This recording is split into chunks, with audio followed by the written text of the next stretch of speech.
Hey everybody, it's Isaac here. I'm here with my very first reading log for the month of September. It's my first reading log overall and the only one you're getting for September because obviously we're already in October. But this is my first time doing it, so let me know what you think. If you have any opinions, if you like me to structure this differently or anything. But let's get into it. I kind of have all the books listed over here. Not listed, but physically here. So I'm just going to grab them off the pile and then we'll see how we go through that order. So the first one here is a book that I picked up at Barnes & Noble called Wonderland. Let's see if we can get that in the picture there. I was really struck by the art style of the cover. I thought it looked really cool, really interesting. You want it like that. And I was kind of going through it and I read the back and I was really intrigued by the premise where basically while it says Wonderland on it, it doesn't take place in Wonderland. It's just the premise of Wonderland. So not the whole premise, but basically the part where like Alice in the very beginning shrinks, and the premise here is that there's a girl, her name is Yukiko, and Yuko, I don't know how to say that exactly, I think it's Yuko. She and the rest of a prefecture or an area of Japan shrink and they become very small, and it's kind of a survival story of sorts, almost like a Hunger Games or any other adventure survival story where everything that is built for normal people now they need to traverse, like driving cars and house cats that are now chasing them and then crows that are trying to eat them. It was a really intriguing premise and a really intriguing idea, and unfortunately that's all it kind of is in this first volume. At least the art is kind of flat, not really inspiring.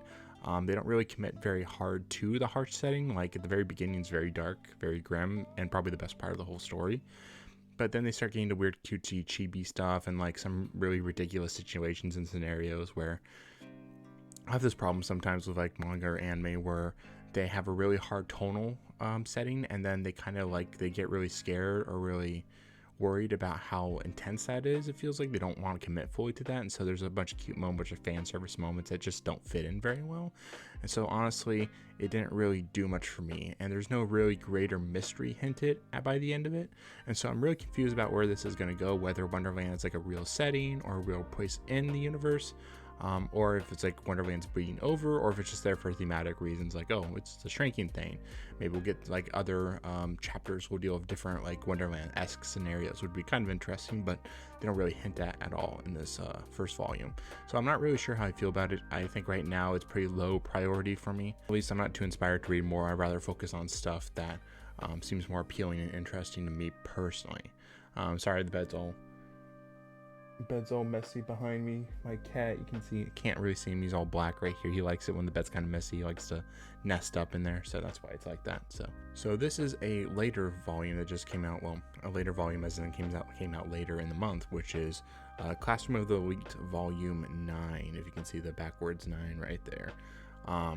This is a really probably my favorite light novel series right now. It's really fun, really fantastic. I got into it after the anime, which was not great, but like it had a really interesting setting. Everyone said, oh, the light novel is just so much better, go read that. And so I did, and they're right, the light novel was a lot better, a lot more interesting. You get more into the character's head. Perspective helps a lot when the slow revelations on what the main character is and what his agenda and what his true personality are. So this one's lots of backstory on some of the Class B characters. If you don't know what Classroom of the Elite is, basically the basic premise is that there's a special high school that a bunch of kids that score really high grades or have high potential or have high societal standings can get into.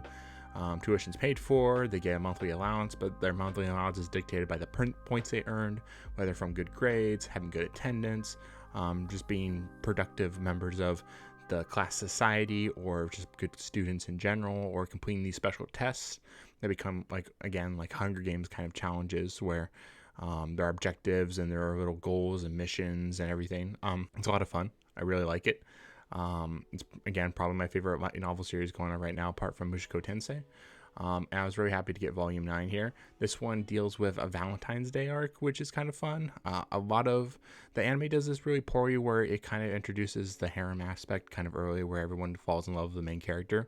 And I will say those elements are still in Classroom of the Elite, but it really takes to like here at volume 9 where it starts to really feel like earned, and it feels like you can understand why characters are interested in this character, while the women in his life are interested in this character, and that they start showing affection for him, while it feels a little unearned in the anime, like they rush to it because they just want people to get interested in the show and get interested in the fan service. But the book's nothing like that. So if you did like the anime, or you didn't like the anime for very specific reasons like that, I'd highly recommend the book series. So it's a fun Valentine's Day arc. You get the leading class A's first assault against the class right below them, class B. The rankings in the class dictate their position, not only in terms of power in the overall school, but also their monetary influence.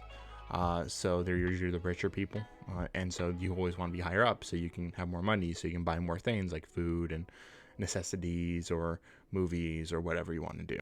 So it's a lot of backstory as they lead the assault on the Ichinos, which is Class B's female leader, and kind of trying to break her down. So you get a lot of backstory. It's been hinted at. She's been in the story since at least volume 2, I believe.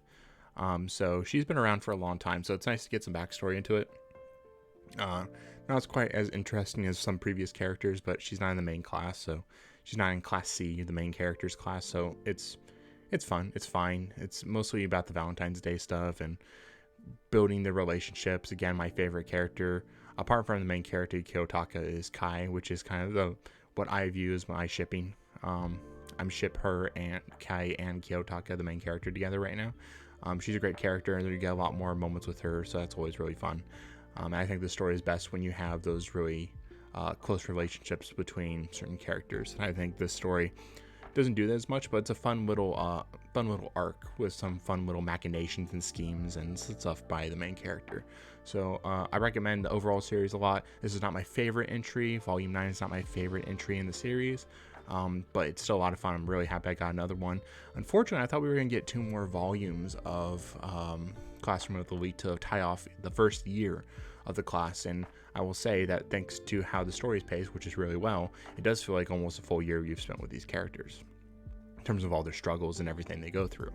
So I'm really disappointed because it looks like a bunch of stuff got delayed, like a bunch of stuff. Like I have I have a bunch of wish lists, just separating things by month so I know what things I need to keep up on and new releases, and a lot of things got delayed, including Classroom of the Elite. Like both the next volume, 10 and 11, both got delayed into, I believe it's 10 and 11, I think so. Basically the next 2 volumes we got delayed into next year, which is really annoying, really unfortunate. I'm gonna miss the story a lot, especially if I have to wait like 3 to 4 more months for it. It's gonna be really sad. So I'm glad I got a bit that I did, but I wish I got more. I really hope they don't, because apparently I read ahead a little bit in terms of like Wikipedia, and there's a bunch of volumes where they start a separate arc called Year 2. I really hope we don't SAO like NCRAD this thing, where we just start speed running it. The little afterward part where the author kind of talks a little bit about his intentions for the series going forward. He just says things might speed up and go a little bit faster. I hope they take their time.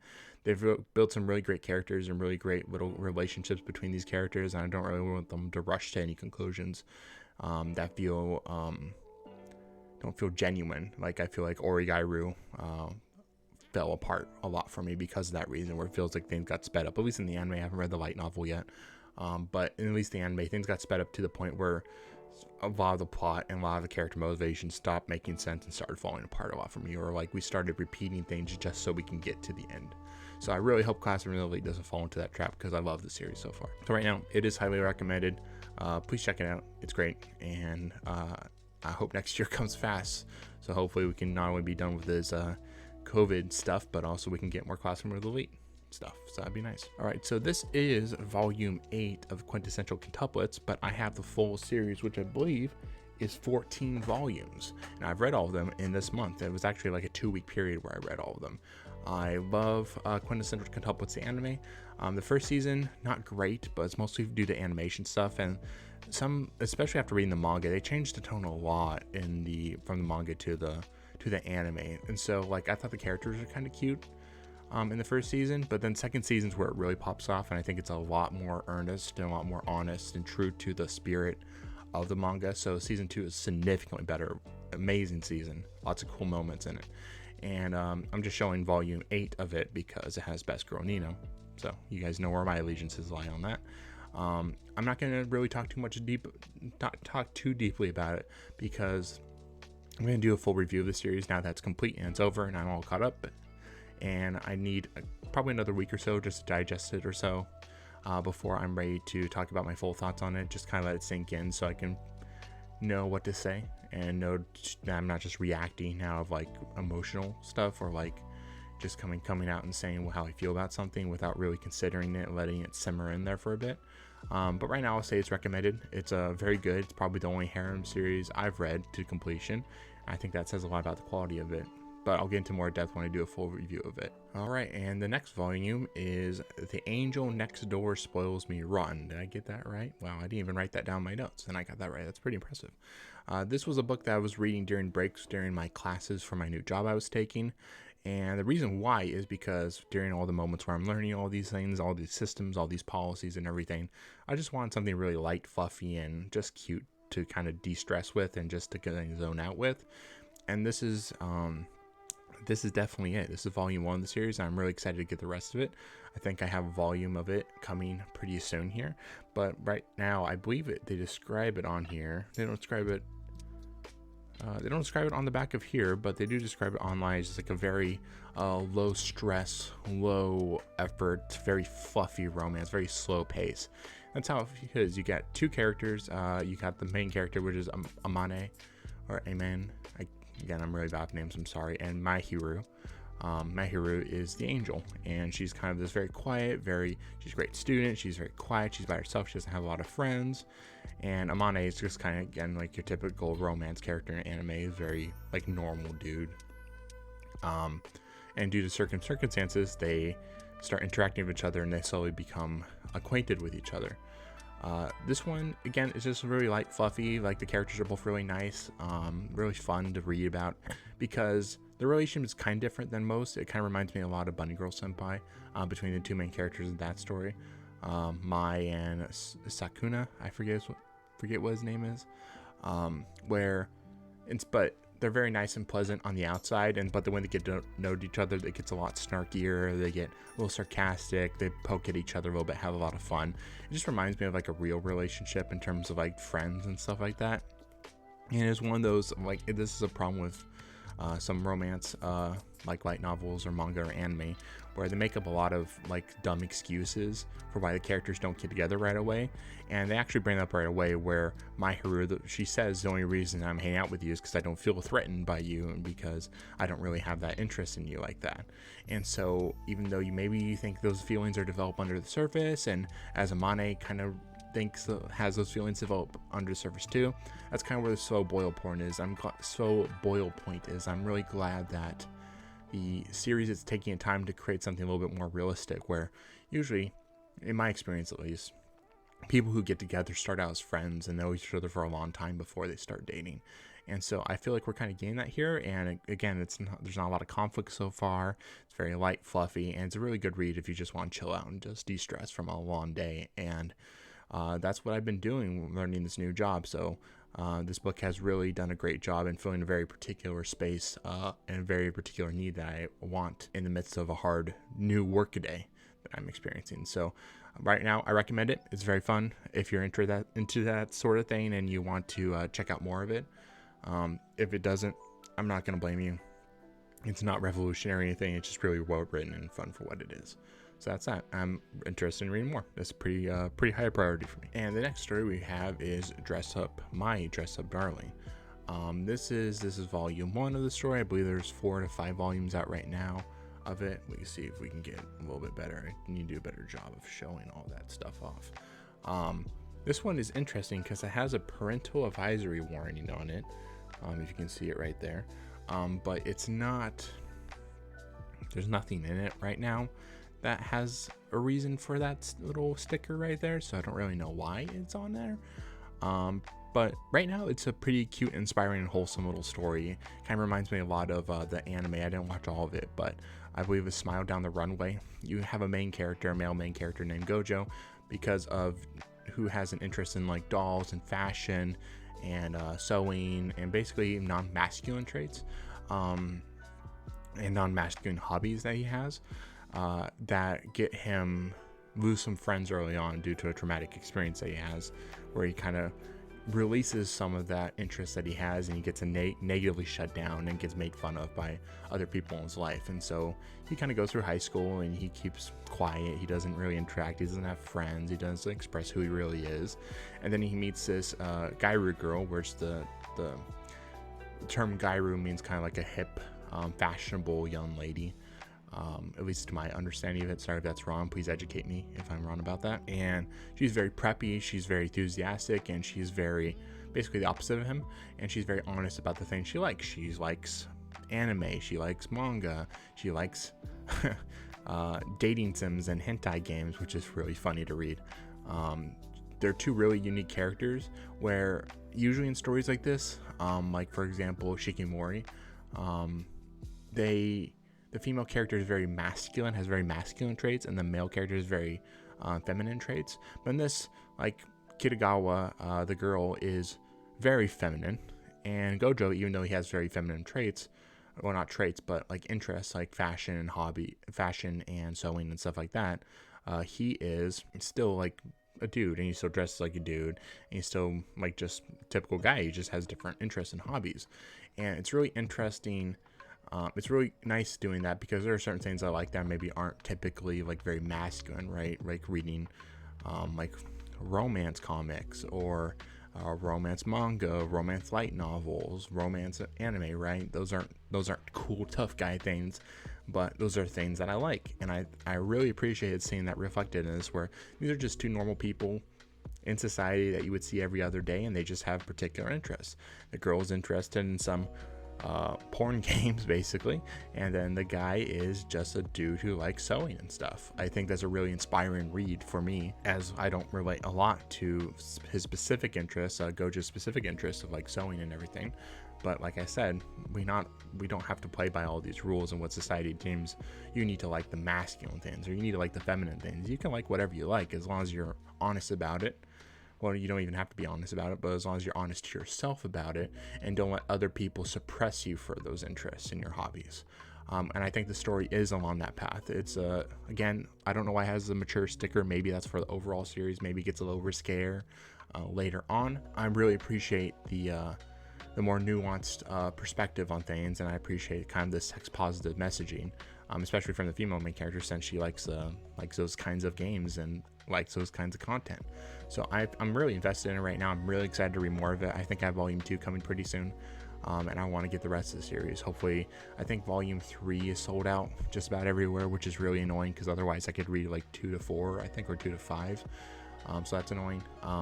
Again, with the big restocking thing and now all the new releases and new arrivals getting delayed and everything, it's kind of hard to tell when some of the stuff will get back in stock or when I'll be able to read the new stuff. So I do hope some of that stuff comes in stock quickly, because I would like to, I'm really invested in this. I want to keep reading and see where it goes and see if it keeps its very positive messaging. And I'm really interested to see how the characters' relationships develop between them. All right, and next up, I read 2 volumes in a series. I read Go With the Clouds, North by Northwest of Volume 1 and Volume 2. I actually have up to Volume 5, which I think is not only the amount of the novels that have been translated, or manga that has been translated to this point, but also I think that's all that's released in Japan as well, if Wikipedia is to be believed. I don't think Volume 6 is even out yet. I bought the whole series after reading Volume 1, so I'll share my Volume 1 thoughts real quick. Beautiful, really imaginative artwork. Like, even though it's based in a real life setting, it's based in Iceland. It's about main character Kai, who is living in Iceland with his grandfather, Jacques. Again, bad with names, I'm sorry. And he's kind of working as a private detective a little bit. I think he's a 17-year-old guy, and he's working as a private detective, and he has the magic power of being able to talk to machines and cars and stuff like that, and they talk back to him, which I think is done well in this, where you don't hear them talking, like there's no dialogue for a lamp or dialogue for a car. You just hear him talking back and forth with it. You only hear one side of the conversation, which is kind of an interesting idea. And so he's in Iceland. He's just kind of roaming around doing his thing. It starts out as a very slice of life-y kind of thing, where he's just doing these little jobs, these little investigation things, solving some not crimes. It's not that kind of story, at least for now, but he's solving just these little like small town problems people have, like I want to meet this guy I ran into who didn't give me his information, or I want to find my dog, stuff like that. And everything I'm talking about happens within the first couple chapters of the first volume, so there's no spoilers there really. It's a very atmospheric read. It has this very fairy tale like aesthetic. So even though Iceland's a real place, obviously, it has this really beautiful, almost imaginary land kind of vibe, which I really appreciated. You can tell the author, and I think in his foreword, his afterword, he says this, where he says he was inspired because he went to Iceland, and this is his experience, and basically he's reflecting upon his own experiences and building his own story based on his trip there to Iceland. So it's very slice of life, not a lot of a plot really, no real hard struggles or conflicts until the very end, where it gets surprisingly really dark very quickly. And even though it's a mood read book, because again it's these big atmospheric shots, there's entire pages where there's no dialogue at all going on. Some you get like a pretty hardcore plot and some pretty hardcore like character arcs, not character arcs, but like character connections. And it made me really excited after reading volume 1, so I bought the next 4, because I thought not only do you have this really interesting setting, very atmospheric, great, some interesting premise like with the talking to machines, but then you get like a plot. I'm like, okay, now we have a story here. But then volume 2 just throws all that away to the side, which is very strange. It loses the bare minimum amount of plot that it was developing in the first place. It feels like a step backwards. It's a weird way of saying this because Iceland's a real place, but it feels like an Icelandic lore volume where they talk about how the geology and geography of the land shaped the culture there and shaped how the land looks and how it operates and how people exist in it, how people have to live day and day in it, which is not interesting. But what it is it just feels poorly paced, because after the first volume where we got this really interesting reason to keep reading, we lose all of it. And even the characters is like, oh, the main character's mad because I kicked out this other character, which was bringing the plot into existence. And now we're just sulking around looking at Iceland, and they bring in another character who feels like almost like a stand-in for the author, where he's this kind of nerdy guy who's going around experiencing all of Iceland and learning about everything about Iceland. And it just feels weird because I want to learn that stuff, but as like throughout sprinkled in the story here and there, not just dumped like this whole second volume. Let me grab it. This whole second volume here, that's all it is just backstory and lore for Iceland, which is not, again, I want to hear about. But can we sprinkle this, like, let's like walk and talk. Let's not just walk around, or let's not just talk. I feel like it killed a lot of momentum I had an interest in the series. I already bought all 5 volumes though, so I'm going to read it all, obviously. I really hope we get back on track and we get back on the plot, even though it just existed, and we're hoping, I was hoping, hopefully we can start getting some real story going on here and some real character arcs. Hopefully that stuff comes back into it, and then we can sprinkle the Iceland stuff and all the interesting societal stuff or geography or geology stuff in with it, instead of, we either have plot going on or we have Iceland lore stuff going on. We can't have both going on at the same time. It's 2 separate things. So I really hope that fixes, and that gets fixed in later volumes.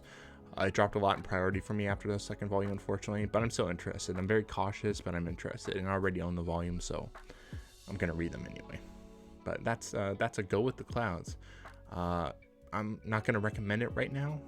If the setting and what I said, it sounds interesting, then give it a try, at least the first volume. But keep in mind, the second volume completely different than the first volume. So unless volume 3 returns to form a little bit or like gets back on track, this is probably not gonna be a recommended for me. But let's continue on. And lastly, we have, this is gonna take up the whole screen probably, Berserk Deluxe Edition Volume 3. I can't really hold it too back without hitting the microphone. I love the Deluxe Edition, like how it's constructed and everything feels great. There's a lot of like oversized stuff that I've bought so far, like Knights of Sidonia and Attack on Titan the Colossal Edition, but the Berserk Deluxe Edition is by far my favorite. Even though the page quality is not the best, like I think the Attack on Titan Colossal Editions have much better page quality. Just like the hardback big, thick volume. Feels like a real tome, which I really like. So I've read the first two, obviously, up to this point, and I was having a hard time understanding why people say Berserk is a classic. I can see why it inspired a lot of other dark fantasy stuff, especially in anime, because it's very dark, very grounded, very realistic, and grounded may be the wrong words. It's very fantastical, but again, it's a very dark with very crazy things going on, very fantastical things going on, but they're very dark and disturbing. Volume 3 is starting to make me understand a little bit more why people love Berserk so much. The artwork is still incredible, and it feels like it's getting better, which is pretty impressive because it's so highly detailed and so huge. Like, it does a great job of making scale, making big fantasy battles, making big like castle and big castle storming scenes and everything. It feels huge, and so when you get the full page spreads, it feels amazing.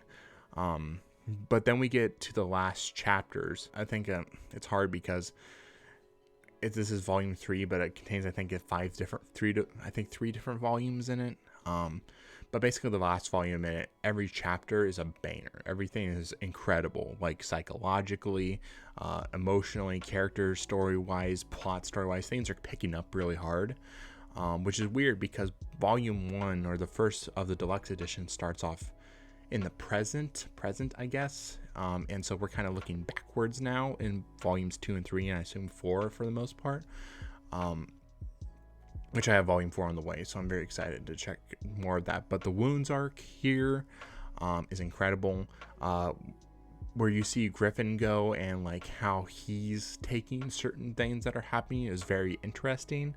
You're starting to see the inner darkness of characters more come out than the outer darkness, which is my main problem. There's always been a lot of gore and a lot of like really messed up stuff I don't really want to say because they're so messed up, especially like the beginning of volume 2. It's like, this is a little yikes, guys. This is a little rough, but kind of reminds me of Fire Punch in that way. When I read the Fire Punch, I'm like, oh, this is getting very dark. Obviously Berserk came before Fire Punch, but I read Fire Punch before Berserk volume 2, so we're starting to see the inner darkness, which I think is a lot more interesting than the outer darkness. Yeah, we can have gore and people getting chopped up and horrible things being done to people, but like seeing how that psychologically hurts people and seeing how they deal with it and how they have to try to begin recovering from that is far more fascinating. And I think the Wounds arc, like I think it's part 1, 2 chapters basically, is really incredible and really struck me, and I'm really excited to maybe talk about that more in a spoiler review later once I've caught up to the Berserk or something like that.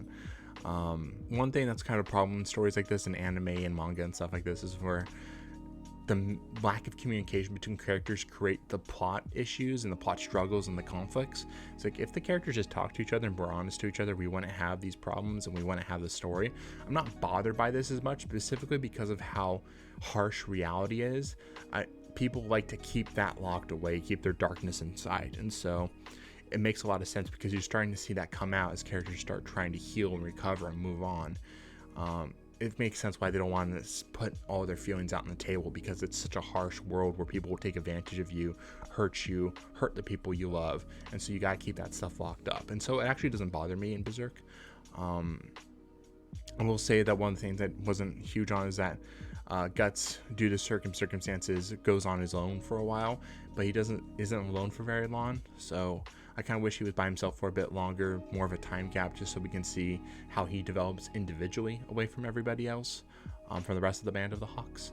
But we don't really get that. But regardless, we get the Wounds arc because of it, and so it's really well worth it, honestly, by the end. And so I'm really excited to see where everything goes next.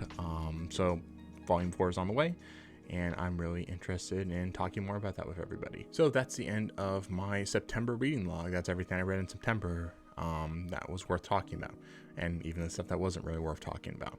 Let me know how you felt about it. If there's any stories that you would recommend me check out, any manga, any light novels you want me to read or anything, I'll keep a list of it somewhere. Let me know how you feel about this video overall. What you like to see, what you like to see improved, what you would like to see me continue doing. I think I should do probably a better job of explaining the base premises of things a little bit better, because I think I probably skipped past about some of that stuff for like Dress Up Darling and Ain't the Angel Next Door Spoils Me Rotten. I'll get there. It's my first video, so again, apologies, but keep with me. It'll get a lot better soon, I promise. Again, like, comment, subscribe. I know everyone says that, but it does help especially for a newer channel like mine, just to know people are watching, knowing people are caring. And I want to contribute to the rest of the community. I want to contribute. I want to talk to other people that share my interests, and maybe it will show me new things that I like, or I can show them new things that they might like.